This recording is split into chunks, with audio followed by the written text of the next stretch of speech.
Sæl og blessuð og verið velkomin með okkur í Hvíta máva. Hann flaug utan úr Ólafsfirði sem ungur strákur til Akureyrar, hefur dvalið þar síðan, hefur unnið mikið fyrir Rauða krossinn hér, Rauða kross deildina hér á svæðinu, mikill íþróttamaður, útiverumaður og fleira, með gott hjarta, Hafsteinn Jakobsson. Við ætlum að spjalla saman.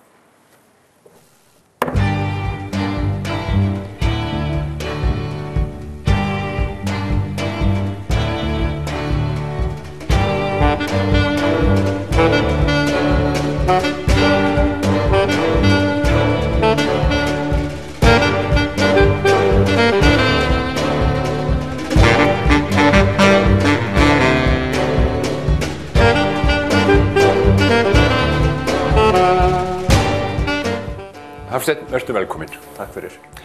Íþróttakennari eða íþróttafræðingur? Hvort ertu? Já, ég lærður íþróttakennari. Já. Það var ekki til, allavega var ekki kennt hér til íþróttafræði þegar ég var útskrifast. Já. Þannig að ég útskrifast sem íþróttakennari. Frá Laugavatni? Frá Laugavatni. Nú á að fara að flytja kennsluna til, hvað er Reykjavíkur, eða ekki? Jú, verður ekki að tala um það. Já. Hvernig líst þér á það? Þú ert gamall Laugvetningur. Já, ég veit það ekki, Gestur. Þetta voru voðalega skemmtilega ár, þessi tvö sem ég var þarna En já, það er ábyggilega bæði kostur og gallar á þessu. Það tala allir, bara allir, það sem hafa verið að voru á Laugavatni, hvað þetta hafi verið skemmtilegt og merkilegt að vera þarna. Er það ekki rétt? Jú, ég get bara staðfest að það er svo sem sjálfsagt bara svipað eins og með að vera í heimavistarskóla einhvers staðar svona, já, aðeins heimanna frá sér. Hvað ertu gamall þegar þú ert þetta? Ég fer bara eftir stúdentspróf tvítugt. Hvar tókstu það? Ég útskrifaðist á Sauðárkróki. Ég er svona hálf eiginlega flökkukind. Og hvað á það að þýða? Já, ég tók, skal ég segja, það var alltaf framhaldsdeild. Ég kem sem sé frá Ólafsfirði. Já. Það var kennd 1 ár í framhaldsskólastigi og ég var bara heima. Síðan kom ég hér inn á Akureyri á annað ár og var þá í gagnfræðaskólanum. Það var fyrir tíð verkmenntaskólans. Já. Og það var ekki kennt meira þá, ekki á svona uppeldis- eða félagssviði eins og ég var á þá. Já. Þannig að ég fór 2 síðustu árin á Sauðárkrók og kláraði það stúdentspróf. Og fórstu svo beint á Laugavatn? Svo beint á Laugavatn. Já. En sko, við náttúrulega getum hlaupið fram og tilbaka, en þú verðst ekkert að vinna við þetta? Nei, í rauninni hef ég aldrei sko kennt við þetta við skóla. Tekið nokkra tíma svona í afleysingu og svolítið þjálfað en ekki kennt. Þú hefur aldrei verið í fullu starfi sem kennari í íþróttum? Nei. Hvað á þetta þýða? Hvað á þetta þýða að eyða peningum og tíma í þetta? Já, það er góð spurning. Ég veit kannski ekki ennþá hvað ég vil vera þegar ég verð stór. Það gildir kannski einhverja fleiri, ég veit það ekki. En ég held að þetta var nú verið, ég hef nú lært ýmislegt. Já. Og sumt að þið nýst mér ágætlega. Já. En þú ert að vinna í allt öðru? Já. Ég er að starfa fyrir Rauða krossinn hérna á okkar svæði. Já. Og búinn að gera það síðan 1992. Hvað heitir þetta? Í dag heitir þetta deildarstjóri. Deildarstjóri? Já. Er það þá hvað, Norðurlandsdeild eða eitthvað slíkt? Sko, 1992 þá er ég vil ekki segja plataður, þetta var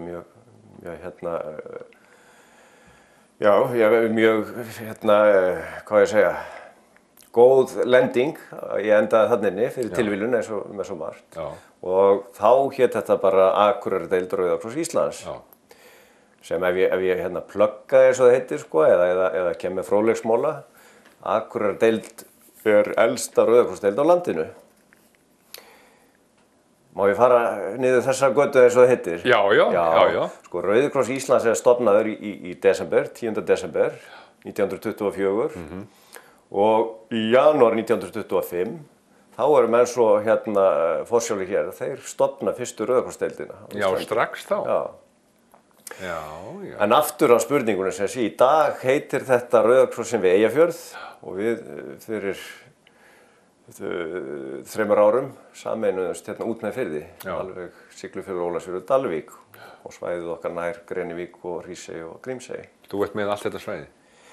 Já, þetta heyrir undir okkar deild, já. 1992, þú ert kollungur maður þá? Ég það ennþá. Og hvað er ég meina þú ert miklu yngri. Hvað ætlaðir þau, hvar stóðstu þá? Sko, á þeim tíma var ég að vinna hérna, ég var að elta bolta eins og svo margir. Já, við höfum eftir að tala dálítið um það. Já, ég var að elta bolta. Ég var að vinna hérna hjá byggingaverktaka, fyrirtæki sem hét Gíbó og varð fyrir þjólanir að slasa mig í bolta. Já. Þannig að ég var svolítið settur úr leik. Meðan ég var nú svona að staulast á hækjum, þá kom Sveinn Brynjólfsson sem þá var, formaður knattspyrnudeildar. Káa. Já, Káa. Já. Fyrirgefðu, já. Hann kom að máli og spurði hvort ég gæti hugsað mér að fara í hlutastarf þarna sem, þetta var bara hlutastarf. Já, hjá Rauða krossinn. Já, ég vissi ekkert hvað hann var að tala um þannig. Nei.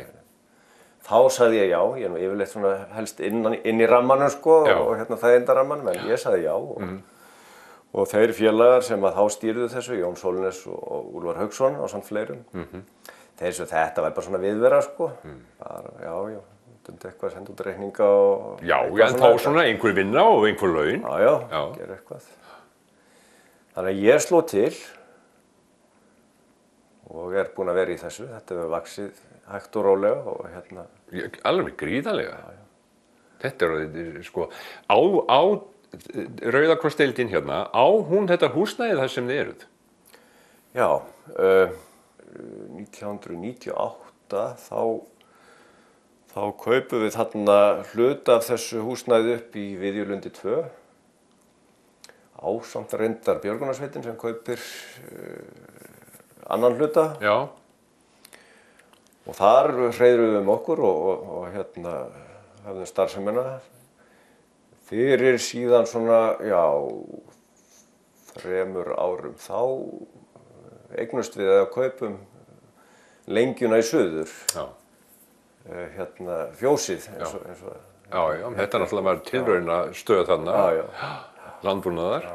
Og við erum búin að vera að byggja upp aðstöðu þar og þetta er orðið heilmikið húsnæði. Þannig að þú hefur ekkert setið bara og skrifað út einhverja reikninga þess aftur öll þessi ár. Þú er búin að vinna í byggingavinnu við þetta og hreinsun og breytingar og allt þetta. Já, það er nú partur af því hvað þetta er fjölbreytt og skemmtilegt. Já, ertu kannski smiður í þeir líka, handlegin? Það verður einhverja aðrir að dæma það. Við talum kornaðina. Nei, já, við reynum að bjarga okkur þarna. Já. Og þegar ég segi við, þá er þarna sjálfboðaliðar sem eru mjög duglegir. Ertu eini fasti starfsmaður? Nei, ég er sem sé fastur starfsmaður í fullu starfi. Síðan er hún Ingibjörg sem er að hluta til starfsmaður deildarinn og hluta til starfsmaður landsfélagsins. Síðan er hún Lára sem er í bókhaldinu fyrir okkur í hlutastöðu. Og síðan er sonur minn sem að sér smá ræstingar, þannig að þetta eru svona, 2,5–2,8% staða sem er... Þú ert komið með sko næstu kynslóðin í þetta? Já, við höfum hjálpumstað og hjálpumstað öll þarna upp frá. Sko, en sko, þykir þér þetta skemmtilegt? Já, ég finnst eiginlega flesti dagar bara voðalega skemmtilegir í vinnunni. Já. Núna væri ég til dæmis alveg til í að vera bara úti að þrífa gluggana þarna eða eitthvað, nú er sól úti. Já. Þannig að, mér finnst þetta voðalega gaman. Já. Hver var starfsemið þegar þú byrjar? Hvað var það helsta sem þú voru að gera? Sko, við vorum náttúrulega, það eru viss skylduverkefni svona, við erum hluti af almannavarnakerfinu, þannig að við erum með neyðavarnir sem við köllum, höfum okkar hlutverk þar. Við höfum svona skyldur að fræða og útbreiða þekkingu í skyndihjálp. Já. Síðan voru náttúrulega sjúkraflutningarnir inn á borði hjá deildum, þannig að það var svolítið umfangið því að sýsla með þá, Já. borga reikninga vegna sjúkrabílan og innheimta vegna flutninganna og svoleiðis. Síðan, eins og ég nefndi skyndihjálp, námskeið, eins og barnfósturnámskeið sem voru þá í hétu, heita varði börn og umhverfi í dag. Og svona eitt og annað, við vorum taka á móti fötum eins og við gerum í dag. Já, ekki í jafn miklu mæli. Nei, alls ekki, langt í frá. Sko, maður náttúrulega tekur til í fattaskapnum sínum á og til og brýtur saman og setur í poka og hendir þessu til ykkar. Hvert fara skrifsturnar mínar? Já, þetta góð spurning. Sko, þetta hefur töluvert breyst, fattaflokkunin eða fattasöfnunin. Eins og ég sagði, við höfum gert þetta lengi að taka á móti og voru þá gjarnan með auglýstar safnanir þar sem var bara verið að safna fyrir ákveðið og svo var það bara sendt í gám erlendis á ákveðin stað. Þetta hefur breyst yfir það að vera svolítið mikið bæði umhverfisverkefni og orðið töluverð fjáröflun fyrir félagið líka. Já. Þannig að í dag eins og ferillin frá hjá okkur, þá kemur þú með skyrtuna inn og setur hana í fattagáma sem eru þarna fyrir utan hjá okkur, söfnunargáma. Við tökum þetta inn í húsnæðið okkar og þar eru sjálfboðaliðar sem fara í gegnum allt sem til okkar berst. Og þeir flokka þetta svona í það sem við ætlum að setja í búð. Við rekum búð þarna frá, umnotaða fatnað, segjum bestu fötunum, sem segja skyrturnar hérna séu fínar, þannig að þær fara í búðina. Við erum annars slagið með svona gramsimarkaði sem ég kalla, þannig að sumt setja það bara í kassa og geima fyrir gramsimarkaði. Restinn fer aftur í svarta ruslapoka og við fyllum svona flutningsgáma, svona 40 fetta gáma. Já. Og svo í millitíðinni þarna lítið verkefni sem heitir Föt sem framlag, sem svona handavinn- og saumaverkefni. Já. Og við nýtum úr því svolítið líka. En gámarnir, hvert fara þeir? Gámarnir þeir eru rauninni bara seldir hæstbjóðanda eins og það heitir, út í löndum. Það farið undanfarin ár hefur þetta mikið farið til Þýskalands. En hvað fátækafólkið í Afríku eins og stundum var sagt í gamla daga? Já, það spurningin. Hvað gerum við það? Já. Sko af og til erum við að senda áfram af vissum tilefnum, fatnað og ýmislegt annað.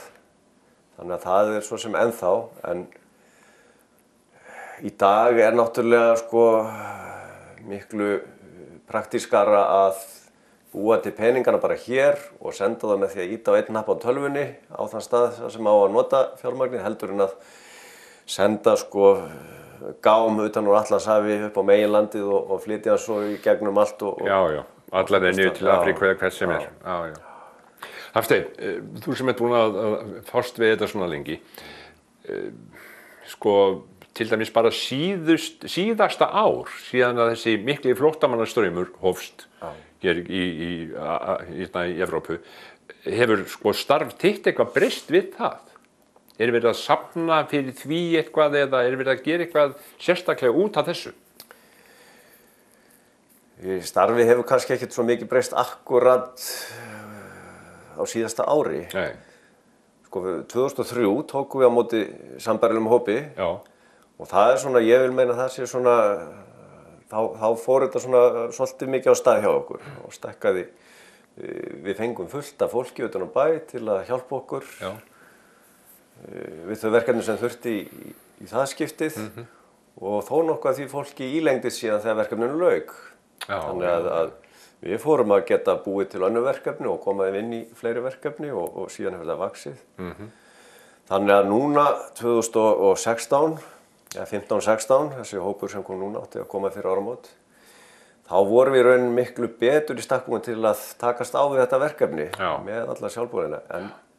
En engu að síður fengum við gríðarlega góð viðbrögð eins og þú og fleiri hafa náttúrulega orðið vör við. Að, sko, fólk umhugað flóttamenn. Já, nú er tiltölulega stutt síðan að þetta fólk kom til okkar hingað og þá áttur að koma fleira.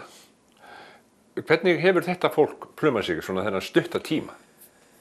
Kemur þarna frá þessum heitari löndum, annarri menningu og annað, kemur hingað? Ég held ég geti sagt bara að þetta hafi gengið bara ótrúlega vel. Ótrúlega vel. Þetta er náttúrulega ólíkur heimur eða siður og venjur og líka bara, eins og segir, loftslag og veðrátt og allt svoleiðis. Þetta er gjörólíkt. Tala nú ekki bara málfar og letur og síð. Þetta er bara gjörólíkt. Bara allt, nánast allt. Já.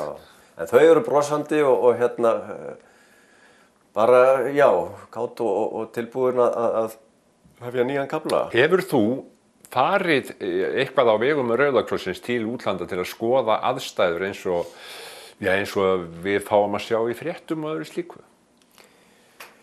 Ekki mikið. Það er nú þannig að hjá landsfélaginu eða landsskrifstofan okkar er sér svið sem að sér nú meira og minna þessi mál.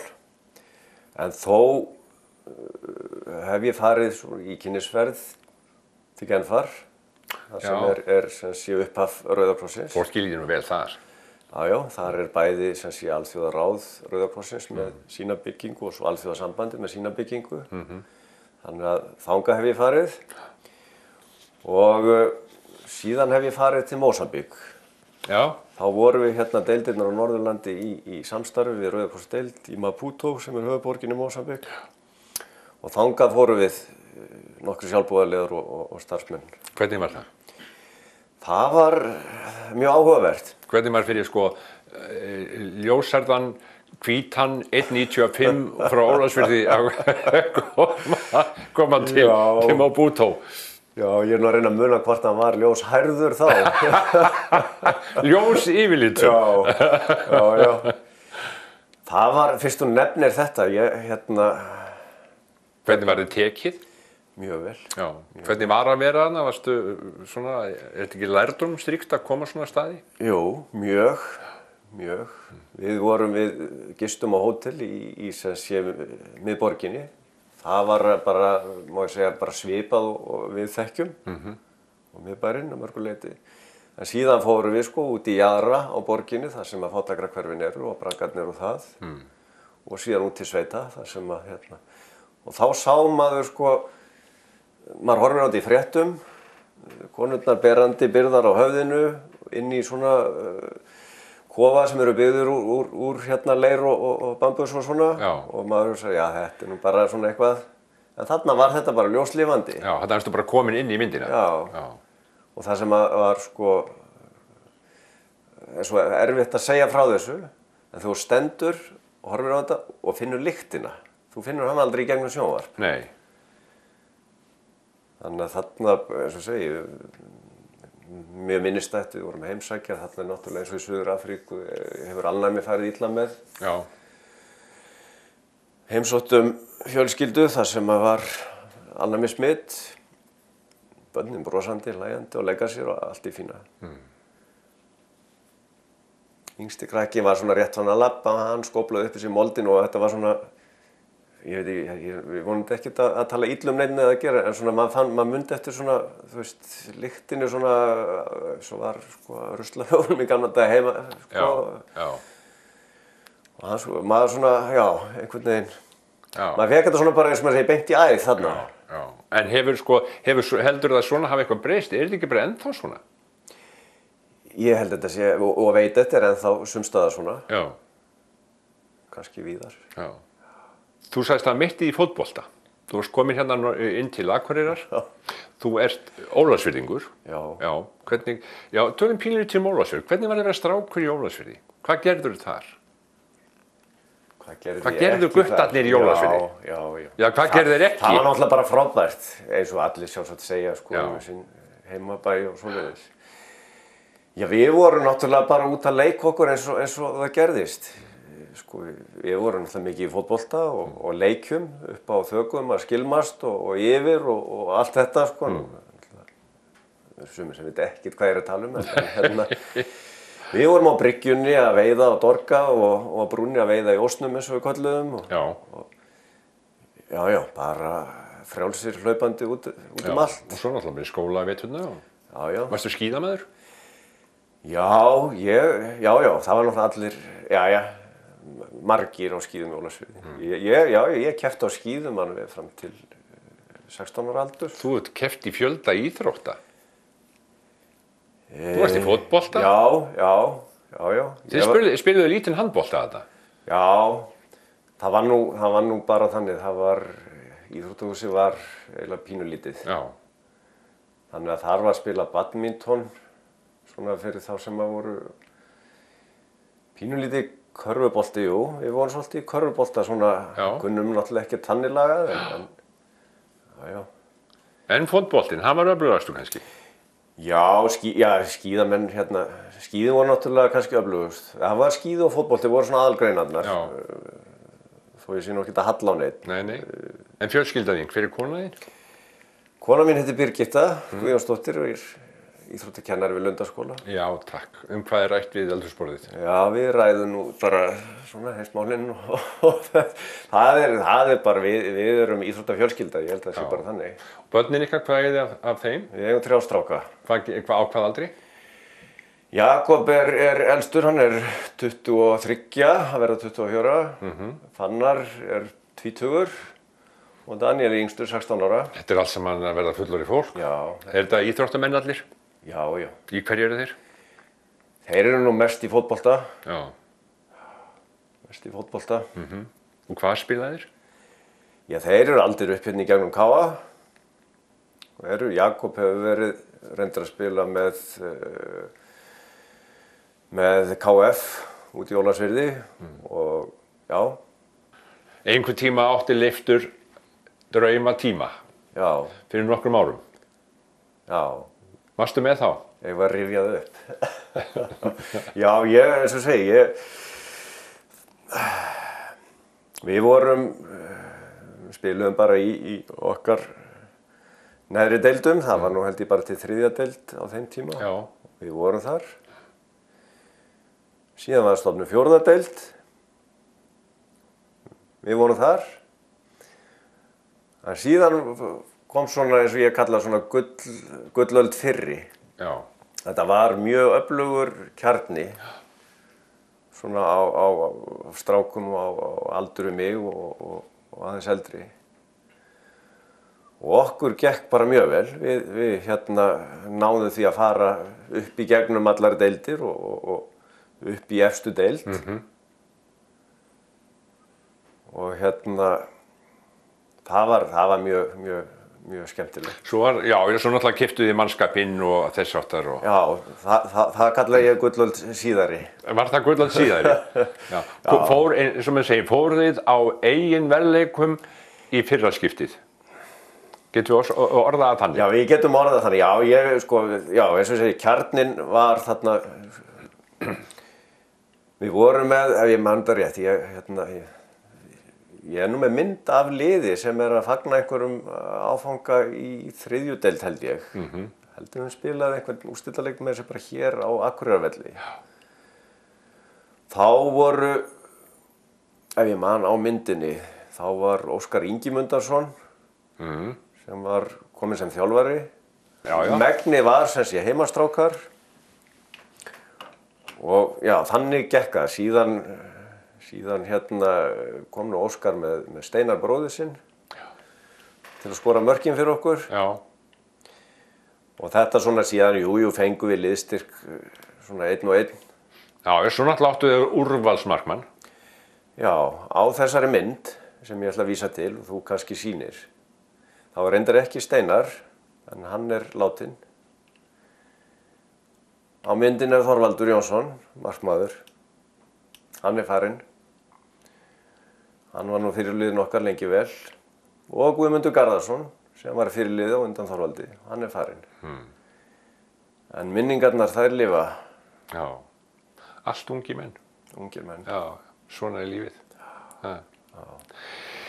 Ég er svona veltaði fyrir mér hvað þú ætlar að segja mér í sambandi við framhaldið hjá þér, hvort þú verðir bara hjá, ekkert bara, heldur þú ætlir að halda áfram í þessu starfi sem þú ert? Eða stefnir hugurinn eitthvað? Eiga menn ekki að skipta starfsvettvang og svona 10-12 ára fresti? Ég hef heyrt það. Þú hefur heyrt það, já. Eða þú fer ekkert eftir því? Eins og ég sagði í upphafi, mér líður svo vel innan þægindarrammans. Já. En hérna, líka framarsögðu, maður veit aldrei morgundaginn, en hérna, nei, hugurinn er kannski ekkert endilega, stundum flögrar hann.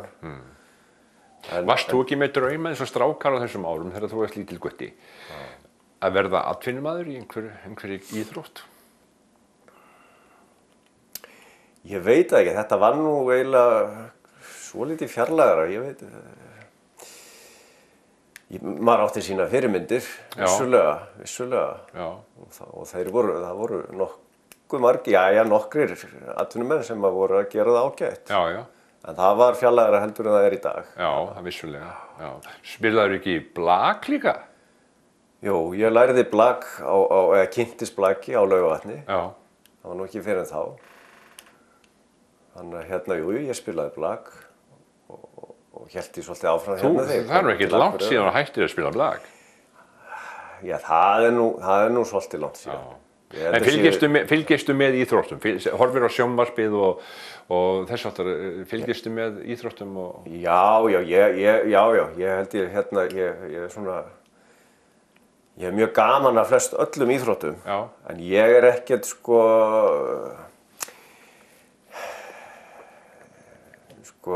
eins og með enska boltan og svoleiðis sem menn sökkva sér ofan í. Ég hef gaman að því en ég er ekki alveg forfallinn. Nei. Eigum við ekki láta þetta nægja? Eitthvað sem þú vildi segja að lokum eins og stundum sagt? Nei, þetta er bara ágætt, þú stjórnar þessu. Já. Heyrðu, í lokin, að vanda, tek ég mynd af viðmælanda. Sjá.